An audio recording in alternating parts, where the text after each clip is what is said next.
Hello, everybody. How are you? We're continuing our series on Tucson, the city that is the feature for all this week. Every week we do a different town, extending it to 2 weeks if the town is big enough to handle all my nonsense. Now, let's get it out of the way. This is a parody channel. This is a parody video about Tucson. In this one, we're going to cover the geography, the weather.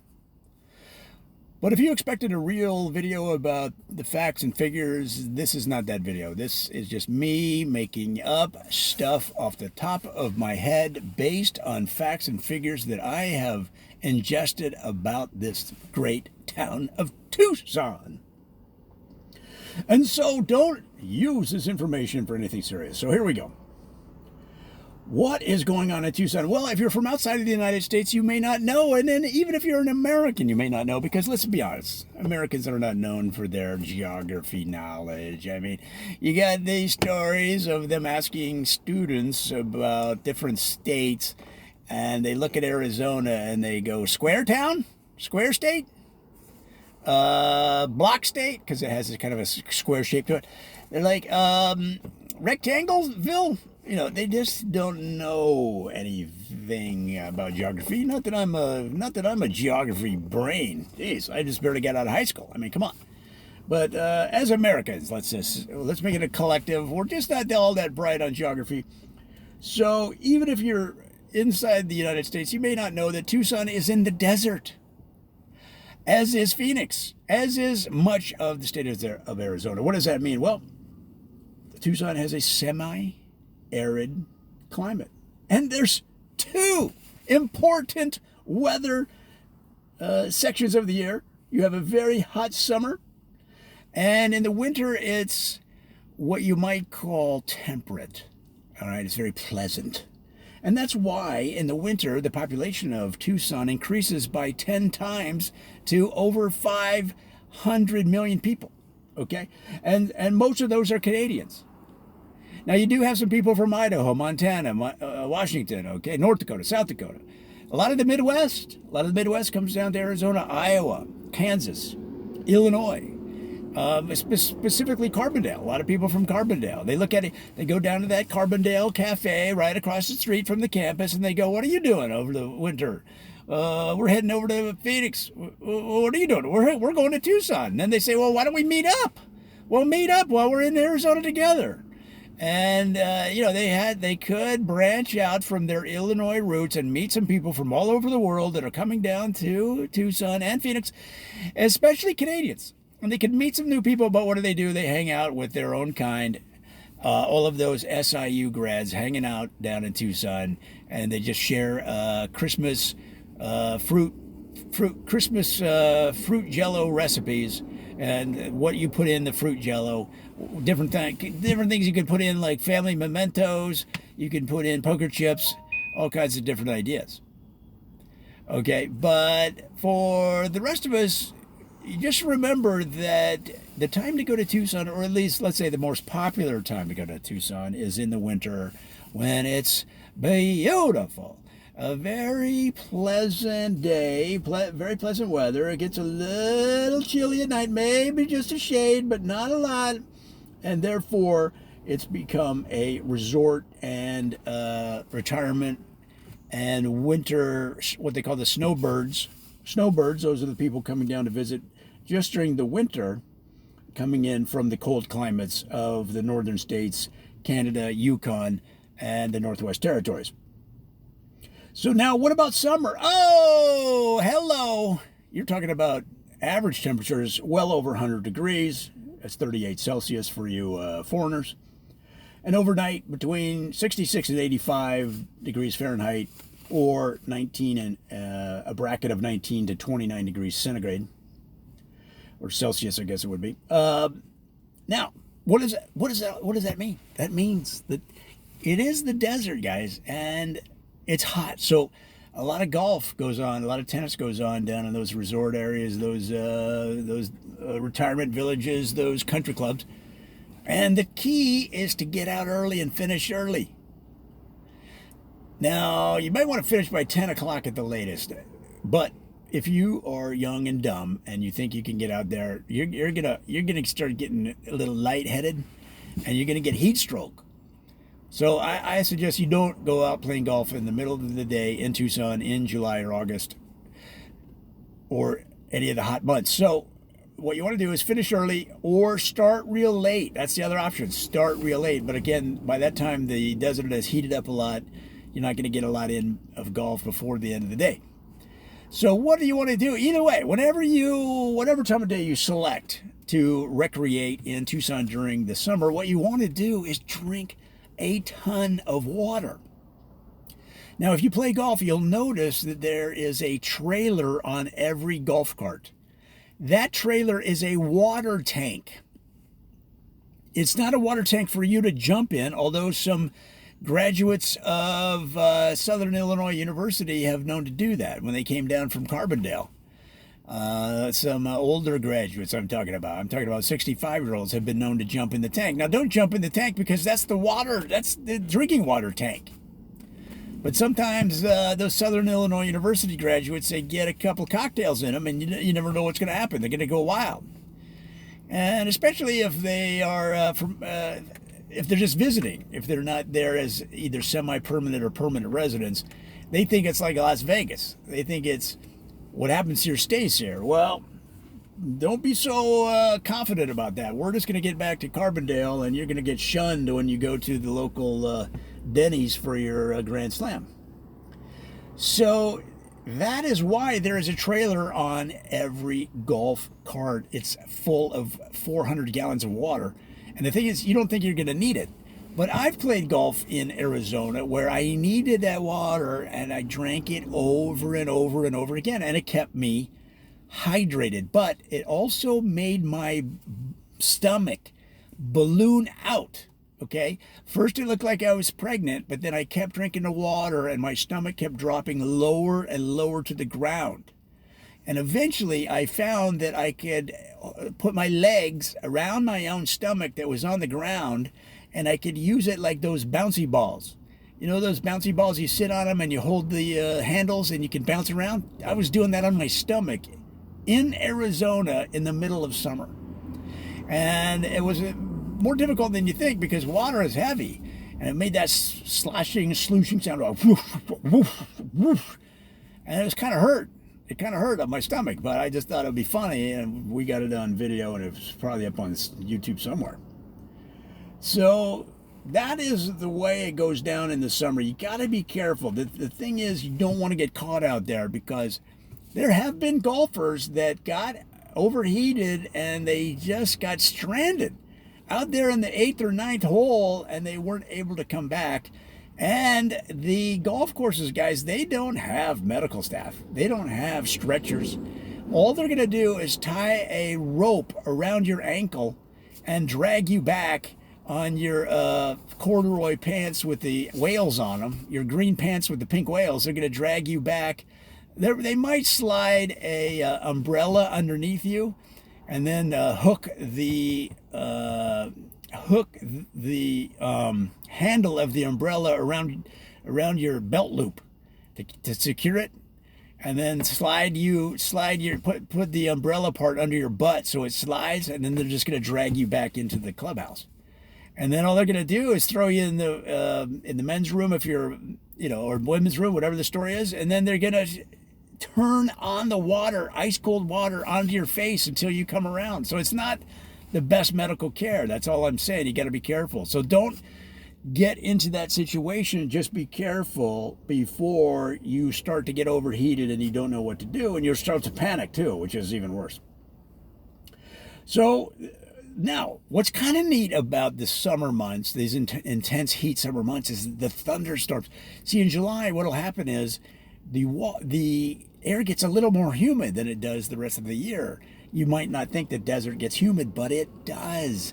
And it fills up. It's kind of like if you fill up a sandwich bag with water and then you poke holes in the bottom of it with a pencil. Right before the poking, you can feel the air. That desert air is now, it's heavy. It feels heavy. And then you literally will see storm clouds gathering, okay? And that means it's about to go down. And this is especially when you don't want to be out on the golf course, because then the lightning comes. And when the lightning comes, you're going to rear back with your 3-wood for the 235-yard shot of the day that you haven't made in the last 10 years. But like all golfers, you're suffering under this delusion that you're actually good at the game, where you've never evidenced any skill at it over the last 45 years. And yet here you are trying to hit a 3-wood 235 yards as the second shot on a par 5 that you would have to hit the ground just over the creek to make it. In other words, there's no room for error. And what are you doing? You're pulling out that 3-wood and looking at it like you're Jack Nicklaus. You're sizing it up like you have a shot, and you don't have a whiff of a chance. You don't have a whiff of a chance, but golf is all about self-delusion, and just like you have thousands of times before, you're going to attempt a shot that you have no clue how to make. Okay? And so this is why it's important that you stay aware of your surroundings. And if you see those storm clouds gathering, guys, you want to take cover. You want to head back if you can. You don't want to be out on the golf course. Now, the beauty of it is this summer storm. It's unbelievable, guys. It's a beautiful thing to see the water released from these clouds and power down onto the desert, the beautiful summer desert. It's unbelievable. There's flowers, there's cactus, there's lizards running around, there's coyotes. It's fantastic. You're going to love it. And that happens mostly in July, starting right around the July 4th, and then it'll happen what they call the monsoon season. Okay? Try telling that to Philippines. That's a monsoon. What do they call it? The monsoon season in Arizona. All right? Have you had some people from Philippines in Arizona, in Tucson in July, and you told them, oh, this is monsoon season? They would barely be able to stay in their chair. They'd be laughing so hard at you. Monsoon season in the Philippines, it's as if God himself was coming back. And instead of coming back on a golden throne, carried by angels through the air, with the monsoon season in Philippines, it feels like he's going to be coming down on a raft, on a wall of water 275 feet tall, as the angels row. As the angels row to keep that raft from flipping because of the torrent, just the water rising. The water rises in the Philippines 1 foot per minute during monsoon season when the rains hit. So you might be in your backyard lounging, okay, maybe in a rubber raft, maybe on an air mattress, and all of a sudden you are 30 to 40 to 50 feet above the roof of your house, looking down at it through the water. And that's why many people in the Philippines think that God is going to come back on a wall of water, a 275-foot wave that he is negotiating with the help of angels, and he stands on it with his arms outstretched. And many believe in the Philippines that's how the second coming is going to happen. So they get to Tucson and people go, oh, this is monsoon season. They go, what are you talking about? Monsoons? This is like a sprinkle. And they just chuckle, man. It's a little embarrassing, but nonetheless,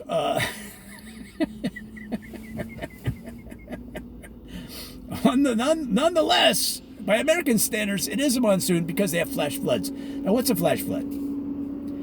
A flash flood is when you're minding your own business, having shanked your Titleist Pro V1 into a dry creek bed next to the 4th hole of the resort you and your buddies are playing on.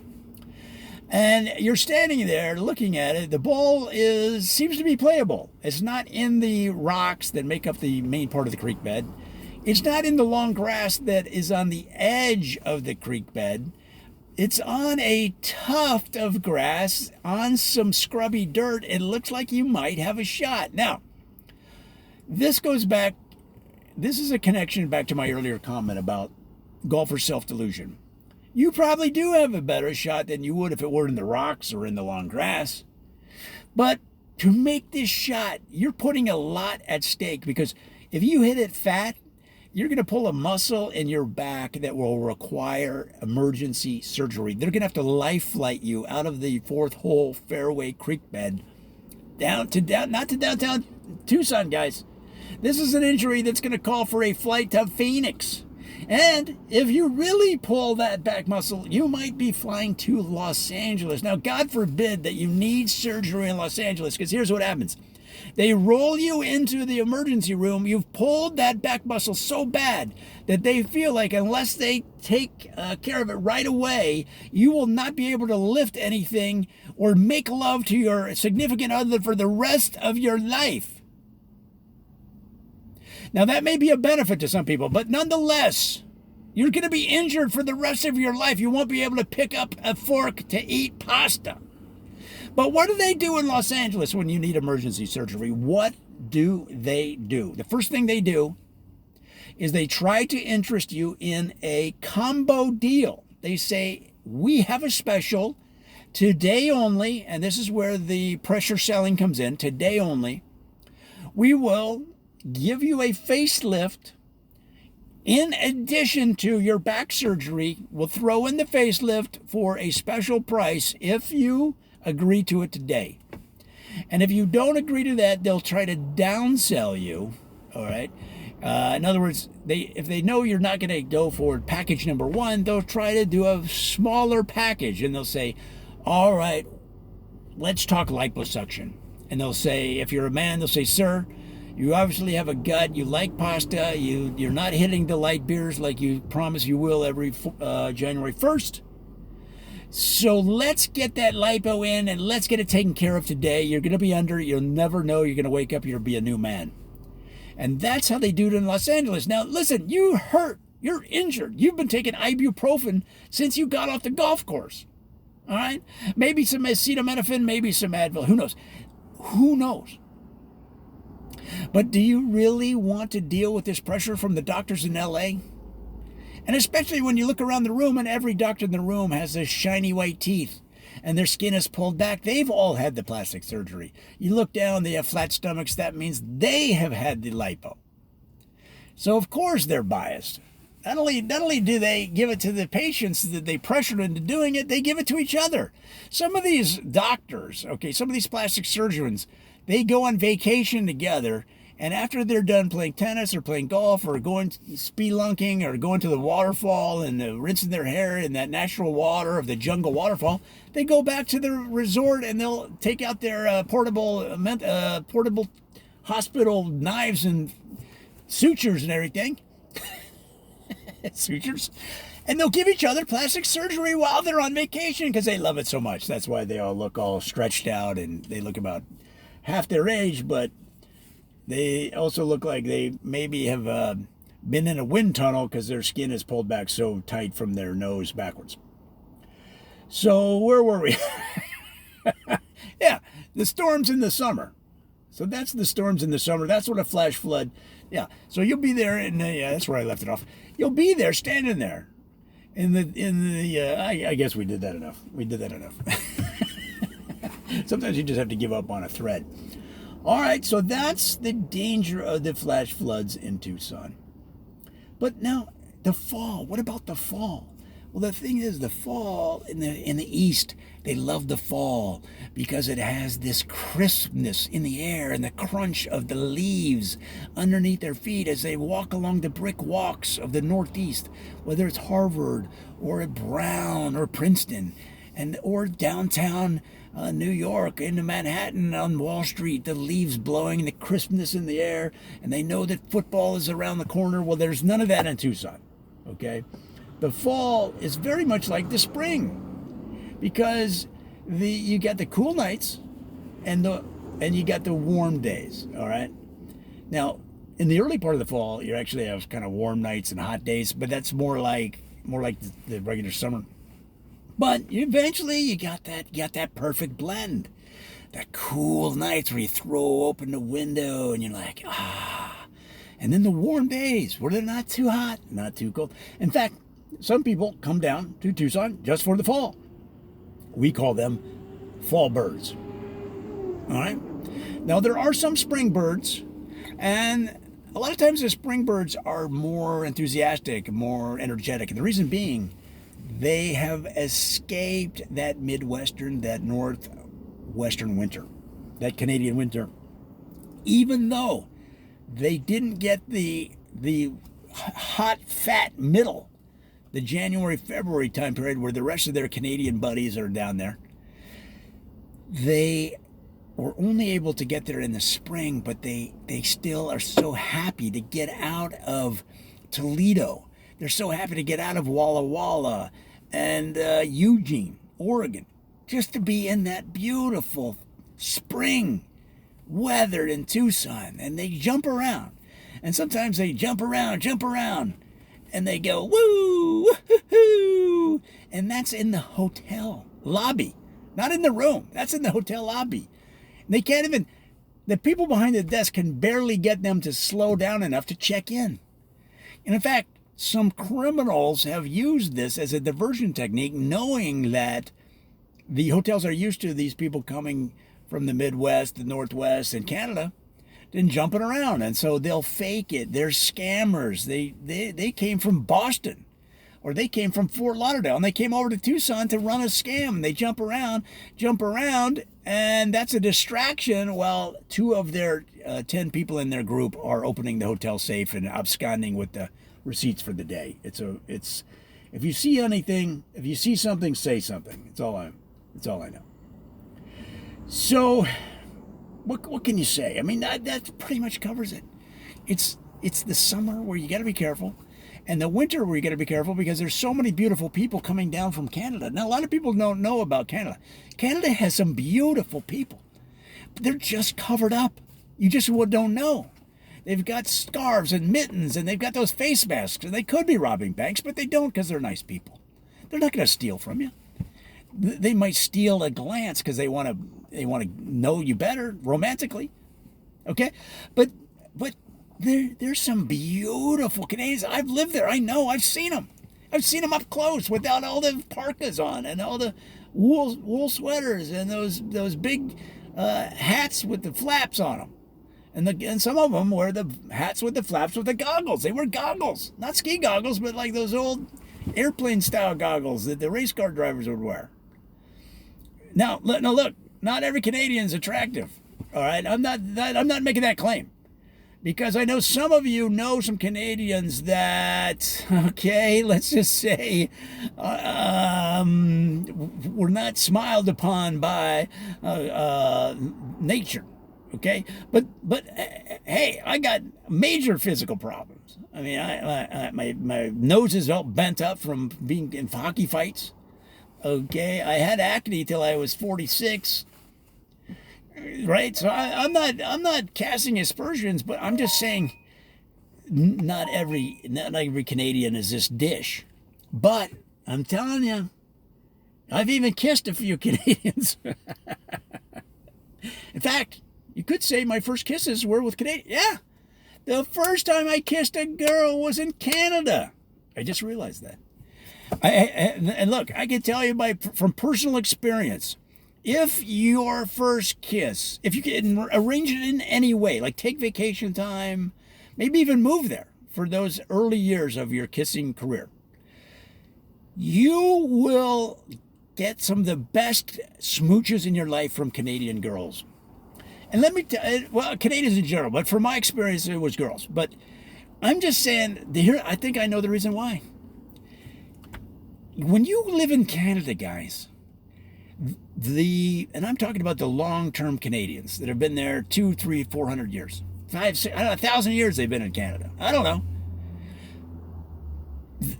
They learn in the pioneer days. See, we're spoiled. Now, this is going to be a broader statement about our soft life that we live.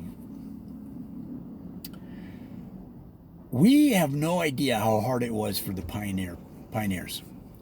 And when you are picture this, you're rolling across the Saskatchewan plain. Now, if you've ever been to Saskatchewan, It's as flat as a piece of paper on a marble kitchen counter, and it's covered with wheat.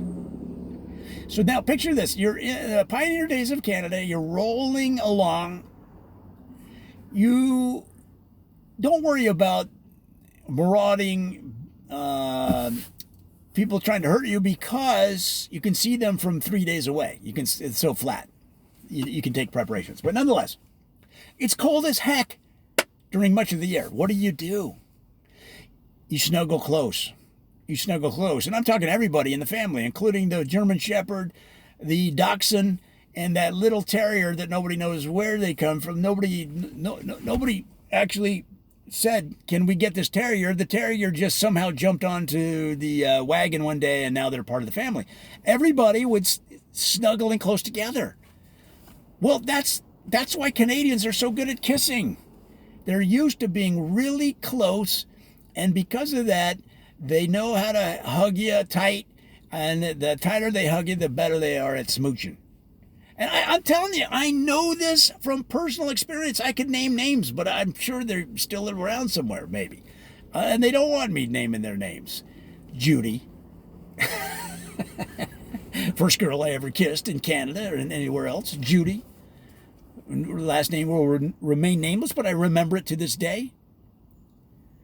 So that's why, if you want to learn how to kiss properly and with passion, and it has that DNA survival instinct that Canadians have from snuggling during the cold, snuggling to get warm during the cold winters on the Pioneer Trail, move to Canada in your early days of your kissing career. For me, that was later than most, I admit, but hey, I don't know when it is. But if you feel like you're getting ready to kiss somebody, go up to Canada. Don't just grab them. Don't just grab them. I'm talking. You got to play spin the bottle or something like we did, and you got to have consent. Let's get that out of the way. But if you want to learn to kiss, get a Canadian. And what I'm telling you is, in Tucson in the winter, there's a bunch of Canadians around. So look, you might have gone your whole life without learning how to kiss properly. You need to kiss a Canadian. Canadians are the best kissers in the world. People think, it's the romance languages like Italian, like Italy or Spain, right? Because those are romance languages, that the people are romantic and sexy and exotic. They are. But I'm telling you, it goes against logic. But if you're in Tucson, just just get to know a Canadian, and one that you want to kiss, and see if they want to kiss you. And if that all works out, total consent on both sides, I'm telling you, you're in for the kiss of your life. You better make sure your shoes are tied, because your shoes are gonna blow right off your feet. The Canadians are that good at kissing. I'm telling you, I know from personal experience. I'm not just making this isn't the regular BS I make up on these videos. This is the truth.